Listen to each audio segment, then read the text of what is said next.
अंतमागरोल विधानसभा क्षेत्र में इस बार चुनावी मुकाबला लगातार दिलचस्प होता जा रहा है। निर्दलीय प्रत्याशी नरेश मीणा अपने बेबाक बयानों और जनसंपर्क अभियानों से सियासी हलचल मचा रहे हैं। इसी बीच हाल ही में कुछ विपक्षी लोगों ने नरेश मीणा के लिए कहा कि जब दोनों पार्टियों के नेता मेरे खिलाफ कुछ गलत बोलते हैं तो किसी को समाज याद नहीं आता, लेकिन जैसे ही मैं जवाब देता हूं कुछ लोग उसे समाज से जोड़ देते हैं। यह नासमझी की हद है और कहा कि चुनाव को चुनाव की तरह रहने दिया जाए। यह समाज या जाति की बात नहीं बल्कि जनता के हक की लड़ाई है। उन्होंने कहा कि ये नेता किसी के सगे नहीं है।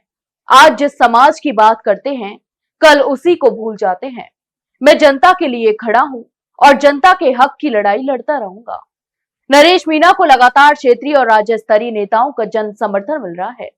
हाल ही में राजस्थान की राजनीति के चर्चित योद्धा पूर्व मंत्री राजेंद्र गुड़ा ने अंता पहुंचकर नरेश मीणा के पक्ष में प्रचार किया और कहा कि नरेश मीणा जनता का सच्चा प्रतिनिधि है, जिसने हमेशा किसान और युवाओं की आवाज उठाई है।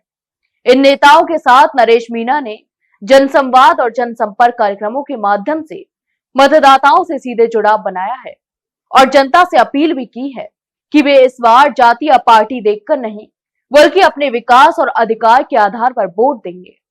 यहां तक कि नरेश मीणा ने कांग्रेस और भाजपा दोनों पर जमकर निशाना साधा और कहा कि कांग्रेस और बीजेपी वालों ने अंता की जनता के लिए क्या किया है।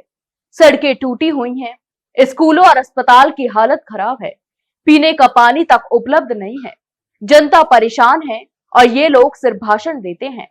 अगर जनता दुखी है तो फिर क्यों वोट दें इन पार्टियों को। नरेश मीणा ने कहा कि अब जनता सब समझ चुकी है और इस बार किसान का बेटा ही चुनाव जीतेगा और कहा कि मैं अंता की जनता को न्याय दिलाकर रहूंगा। जिस दिन मैं विधानसभा पहुंचा उस दिन से हर गांव की आवाज विधानसभा में गूंजेगी। नरेश मीणा झुंझुनू कलेक्ट्रेट तक जन आक्रोश रैली में भी शामिल होंगे। यह रैली किसानों, युवाओं और आम जनता के अधिकारों की आवाज भी बनेगी। नरेश मीणा के जनसंपर्क अभियान में लोगों का उत्साह देखने लायक है।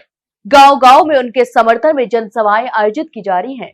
युवा वर्ग और किसान समुदाय खुले तौर पर उनके साथ खड़े दिखाई दे रहे हैं। कुल मिलाकर अंतमागरोल का चुनाव अब दो पार्टियों के मुकाबले से निकलकर जनता बनाम व्यवस्था की लड़ाई बन गया है।